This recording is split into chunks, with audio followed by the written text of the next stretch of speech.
Hello, MO221 class. This is Team 6 here with Ashley, Lucian, Chendo, Jack, Denise, and Yifeng, and today we're here to show you our findings from China Southern Airlines. So this is our presentation snapshot. It's basically going to be a guide for you guys to follow as you move through our presentation. So as you can see, the first thing here is the company background. This is basically going to explain what kind of company they are and as well as what kind of services they provide. It also will explain goals they try to achieve and culture they also try to create. Now we're going to move on to our four main findings. So first is motivation handling. This is basically what CSR managers do when they find employees are not as motivated as they would like to be. It also would explain how to give the right level of motivation, as sometimes giving too much motivation can lead to employees being too overworked. The next is incentives. This is where we found a very interesting CSR incentive reward program that we would like to explain to you guys, as we believe that it is quite effective in achieving high amounts of motivation for employees. Then we move on to the second part, which is feedback and communication.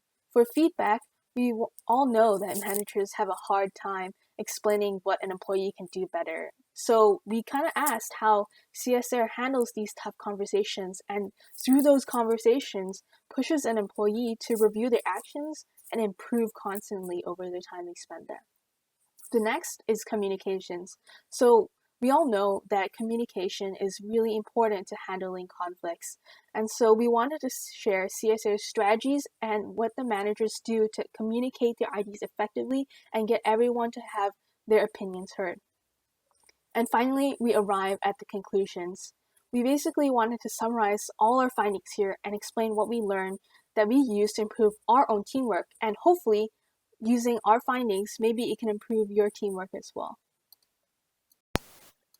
So I'm sure many Chinese students here in BU know what China Southern Airlines is, but for those who don't, here is a small background on the company. So this is an airline headquartered in Guangzhou and is actually known as one of China's big three airlines, along with Air China and China Eastern Airlines from 1988.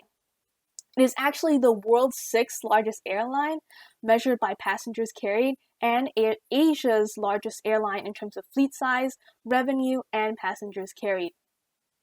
Furthermore, this airline operates more than 2,000 flights to more than 200 destinations daily, and also has a partnership with American Airlines, which I'm sure more of us are more familiar with. For culture, this airline mentions Sunshine China Southern and connecting the world to create a better life, which exemplifies its devotion from carrying passengers worldwide. Furthermore, it also has core values of diligence, practicality, inclusivity, and innovation. Another cool thing that we picked up is that CSR, which is short for China Southern Airlines, actually shows their focus in customer, staff, advantage, innovation, and return.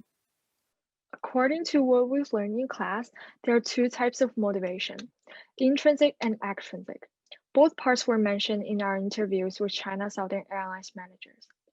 Most of our managers view intrinsic motivation, which focuses mainly on the recognition of personal value, as a very important factor that determines employee performance. They provided two main approaches to intrinsically motivate their employees that can further apply to our teamwork. The first one is relocation. It is basically assigning tasks to people based on their skill sets. If someone finds the task doesn't fit their skills, they should be relocated or assigned to other tasks that they are more confident in doing. Applied to our current team and future teamwork, relocation can help build a very effective team since it helps regain confidence in a very quick way and saves time and energy. So when there's not enough time for a certain project, relocation would be the fastest way to motivate our teammates or employees. The second approach provided by the managers was to find the cause of demotivation. This is different than the first one that it focuses more on the mental part. Actually, most of our interviewees considered this as the best way to motivate people and said they would find the specific reason as soon as they realize the motivation loss among their employees. We found that it is critical for us to find the cause of the lack of motivation because if motivational tools are applied under wrong circumstances, they can unexpectedly backfire. As the Four Motivation Traps article says, wrong strategies can further decrease motivation. So, when we become managers in the future and find our employees lose their motivation, the first action we should take is to dig out the root of the problem instead of applying random strategies. For example, if the employee is struggling with disruptive emotions, which makes them too upset to do their work, we as managers should actively listen to their concerns and let them feel they are heard and understood. Although process loss may happen, a cohesive relationship between managers and employees can be developed through communication and care, therefore boosts individual motivation and performance. In promoting extrinsic motivation, on the other hand, China Southern Airlines has a complete reward system that gives bonus or promotion opportunities to best perform individuals or teams. Indeed, reward is the simplest and easiest way of encouragement. The presence of a clear reward mechanism avoids the need of extra supervising because employees will perform their best in exchange of incentives. In terms of current teamwork experience, we can set progressive goals up front, then host small parties or other kinds of celebrative activities, like go out together for lunch whenever a short-term goal is achieved. This is able to relax the team from the previous stress so that we will be more energetic and encouraged to move on to the next task. China Southern Airlines also applied the expectancy theory we learned in class to the management structure of their operation to get their employees motivated. In order to increase PDL expectancies by measuring performance accurately, the reward system of China Southern Airlines became the main resource for the performance feedback. The system collects evaluations of the employees from different parties, like the leaders and peers, to provide those being evaluated with a comprehensive and thorough report. The leaders will give top-down feedback to their direct subordinates to point out if they're on the right track. Peer-to-peer evaluation among colleagues, however, is more about displaying the work environment and detail-oriented. Both evaluations form the solid base for employees to get to know their personal performance and aimed for the increasing management stability and boost individual potential. To increase outcome balances, all the rewards or punishments of the system are valued on a grade basis. Each employee's performance will be shown as a letter grade from A to F, and each represent a different type of result. The reward system, frankly, is all about incentives, both positive and negative ones. The positive incentive, for example, if the employee gets a letter grade of A or B, it is likely for him or her to earn a promotion or bonus. Instead, if you get an F, it is possible to get demoted or even fired. All the rewards are individualized based on their position and department, and the system is all transparency and fair. So this mechanism works well under the China Southern Airlines management and is expected to bring more changes to the company. This mechanism is quite similar with the one we are currently using in MO 221. We have the TLA platform to do the peer-to-peer evaluation for our teammates. This evaluation also provides all the team members with a quantitative report as all our performance has been graded on a scale of 1 to 5. All team members are also given comments on their personal skills and contribution to the teamwork. The reward system of China Southern Airlines and the TLA platform are mediums for me to get to know myself better and understand how I can do better. The only possible difference is that the business world is much crueler. I will face severe consequences if I get a really low grade in the evaluation. But compared to now, I will probably only get a low grade. The interview helps me to take a glimpse at the real world and get prepared for the professional ones. As a leader, it is important to get the subordinates motivated by applying either intrinsic or extrinsic motivators and clearly state their expectations as the guidance. As an employee or team member, we should proactively improve personal strength and be ready for what we should do. Do you have any experience to provide, Jack? We have to provide feedback really often in Questrom, and it will be the same in the workplaces. Our team knows a lot of people struggle when a team member performs below standards and we're in the position to get feedback. It is really a pain to even initiate such conversation, so we're extremely curious on how the successful managers in China Southern Airlines dealt with individuals in this situation. All managers surprisingly gives us the same answer on how to initiate the conversation, which is to create a comfortable environment. But remember, the approach you take to do it is extremely important. One of the managers we interviewed said that she would start with what the employee has improved on. This is very common when we get feedbacks, because we do not want to offend our teammates. Both in OB221 and SM131, I've heard members present the contributions of the underperforming individual first, praise him or her a bit, then say what the individual did not accomplish well, which seems like a feedback sandwich. We strongly suggest that the individuals should stop doing this because HBR says employees, or in this case, teammates, are likely to discount your positive feedback, believing it's not genuine.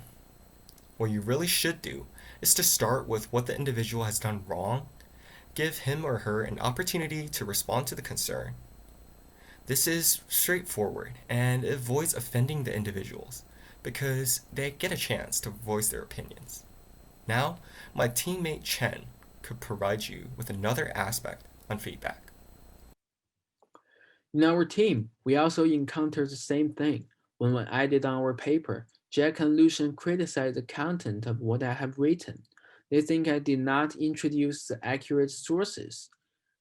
And I felt offended because I spent lots of time on it. So I told them they are being too harsh on me. However, they started to explain that they felt sorry their comment is offensive because all they want is to make our paper look decent. Then I understand that they are being rigorous so that we can end up with higher grades. As a result, I introduced another research paper which is more appropriate.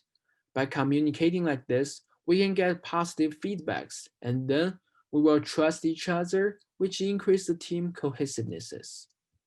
In our team, we encountered issues regarding communication. When we were editing our paper, Lucian and I wanted Chen to adjust his content. We mentioned that he did not use appropriate sources for an academic paper, and he felt offended because he put a lot of time into it.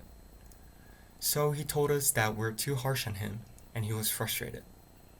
However, after realizing his concerns, we started to explain that we felt sorry if our comments were offensive, because we just wanted our paper to be more professional, and we apologized if we sounded pushy.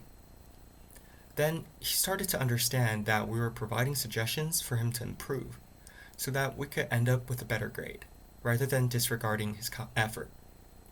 After the meeting, he found more sources that better fit the paper. This type of conflict is common, and when it's followed up with proper communication and resolved, it can strengthen team cohesiveness. Other than feedbacks, I also want to talk about conflicts which can arise from misunderstandings.